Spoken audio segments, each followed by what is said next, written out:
6, so it's not going to be as bad as I thought, but still a lot of work on that two-stroke. Byrne in 7th position on the two-stroke Kawasaki, along with Ernesto Fonseca on the 4-stroke Honda. Yeah, the rather diminutive-sized Fonseca and a big bike. That's what you need these days, it seems like. Good close battle here inside the top 10. And you see, these guys are trying as hard as they can. They're in a battle. They're riding hard, but you can see a difference, though. When you watch Carmichael go through that same section, then you get a look at these guys, and there's an obvious a big difference there. And Stewart is starting to drop back now. Yeah, instead of gaining ground, he's losing it, and I think you're right. James Stewart just does now. He puts a hand up in case somebody's behind him. And it appears as though James Stewart may be making a decision here about whether to continue up on the pegs like that for as long as he is. We're not used to seeing that. I think he's looking for an exit here. He put his arm up at the Kawasaki team manager back there, Bruce Sternstrom, was standing outside that sweeper. Just probably a gesture like, man, it ain't happening. You know, he's got such a gap on the guys behind him. He can keep going. No. It looks like he's not going to keep going. No, it's not going to happen here. His body language is telling us that he was going to, you know, at least give in, throw in the towel here a little bit, maybe hold station, but even that doesn't seem to be possible today for James Bubba Stewart, battling not only recovering from injuries, but as we have already said, he didn't feel well today either, and those two are going to take him out of this race. It's too bad. I know a lot of the fans will be disappointed. James Stewart will return to race another day against Ricky Carmichael, who is unbeatable here in this season opener. What a beautiful line he just had through that set. He's getting the track more and more wired as the race goes on. And I can remember that feeling, and sometimes you get the white flag, you're like, dang it, man, I love this track. I want to keep going. Well, the track's getting worse, but Ricky's getting better. He's got a big lead with 3 laps to go. Motocross Championships have been brought to you by Suzuki. Lightweight, superior power, incredible handling. It's why champions choose Suzuki. And by Honda, the company that defines performance in motorcycles, ATVs, personal watercraft, and scooters. The man owns Hangtown. In 2005, Ricky Carmichael on his Suzuki, just putting it to everybody here today. Once with a little bit of help from his friends who all fell down, and this time all by himself. Yeah, I mean, nobody has really, other than probably Stewart and, oh, let me just go back and change that. You know, Stewart was sick, and Chad Reed bumped his head on this downhill double. He's getting ready to jump in practice. And Kevin Wynn had a shift lever torn off. But you know what? It always seems to be something, and Ricky always seems to be the guy that it doesn't happen to. So, you know, there's something going on there when he talks about you make your own luck. He puts himself in the right positions to have these kinds of results. When you look at laps led today, he's leading them all. Here we have Heath Moss and also the Juice right behind him, putting in 2 good performances here. This young man from the Republic of Estonia is beginning to make a bit of a name for himself, even with a 3-digit number. Yeah, crazy name at that. I asked Jim Hawley, I'm like, what is it? Is it Juice? Is it Juice? He goes, well, it's actually Juice, but we call him Juice. I'm like, he took his goggles off, I just noticed. No there's Jim right there. Cheering his man on. It is Juice Longsu from Chatsworth, California. That's what he calls home right now. Look at the intensity, Brian. Look at that. Benag, he's running there. He's tired.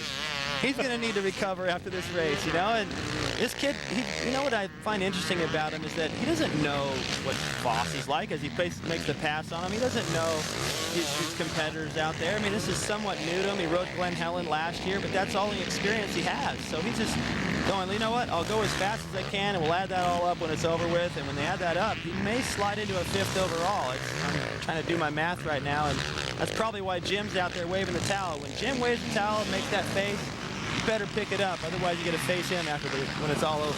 Watching Kevin Windham, who is quite the technician himself, made the pass on Chad Reed and now parked himself in the runner-up position. He, too, will get a good overall finish, especially if he would have had a better finish in Moto number 1. But no one's going to match a win and a win. That's going to be good for 1st overall for Ricky Carmichael. He's still pretty aggressive here on this final lap, despite having a huge lead. Not quite as big as he did in Moto 1, but he's got plenty of room. You've already got people mumbling perfect season with his performance today. Well, as well they could. And with the white flag, he heads for the last lap here. Perfect season. He's done that twice. And as we said, 65 in the last 70 motos that he's ridden. And we're going to make it, 67 out of 72 here today as he gets some encouragement from the Suzuki mechanics along trackside. You know, it's pretty cool, too, talking to DeCoster, his team manager, who, you know, made this all happen, is he just goes, you know what, he tests the bike, and it gets to a certain point, he goes, all right, guys, it's up to me. you know, and he goes, it's really nice to have a rider that's not only great to work with, but takes the responsibility. There's a lot of riders these days that say that, well, this bike and the tire and the suspension and my arm's pumped up, and Ricky doesn't have excuses like that. And, you know, when he comes past the mechanics area and points to all those guys standing there waving and happy, he really appreciates everybody at the shop. He gives them little trips to Outback and stuff like that. There's ways of appreciating the people that make his job easier out there. So, I mean, you're looking at Ricky Carmichael probably at his best ever. Well, it's one thing for a mechanic to hand the bike to a rider to say, okay, just ride the darn thing. It's as good as I can make it. And quite something else for the rider himself to say, okay, guys, thanks a lot. It's up to me now. That's exactly what Ricky Carmichael has done here today. We don't know how good the bike is. We do know how good Ricky is. He talked about on the podium, you know, after the first moto going, it's going to be survival out there. The second moto, it's hot. And he lives in Tallahassee. It's pretty hot and humid down there. He has a little bit of an edge. Chad Reed bought a house down there. Of course, with Wyndham being, you know, from down the south, he's dealing with hot and humid. But I don't know if they're doing the same workouts in that heat and humidity as Ricky is. And he's pretty comfortable in his fitness and calling everybody out, going, it's going to be survival out there. And when he says that, he means it. And he survives better than everybody else, probably, you know, because of his confidence level and his training program. The consummate survivor, he didn't survive, he prevailed here today. He is going to win 2 out of 2 motos, continue his streak, and start another one perhaps for a perfect season. Ricky Carmichael on the Suzuki, outdoor win number 2 in the 2005 season. He's still fast when he just cruises around. Look at that, just flows through that berm faster than when we were showing battles with Medailoff and Voss earlier in the first moto. These guys are struggling through all this stuff.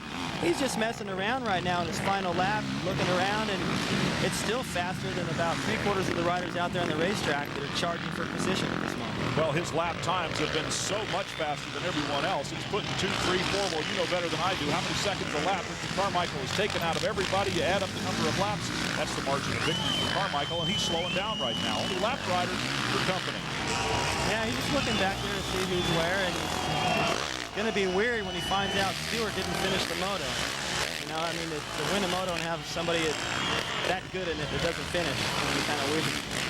Well, we have yet to see a true head-to-head battle between those two because at the tail end of the Supercross season, Ricky Carmichael was protecting his championship lead, and Stewart was winning races. Here are the Honda results, the Moto results. Carmichael Wyndham this time, and Chad Reed 3-3. That'll put him second overall by my calculations as we look at the rest of the top 10.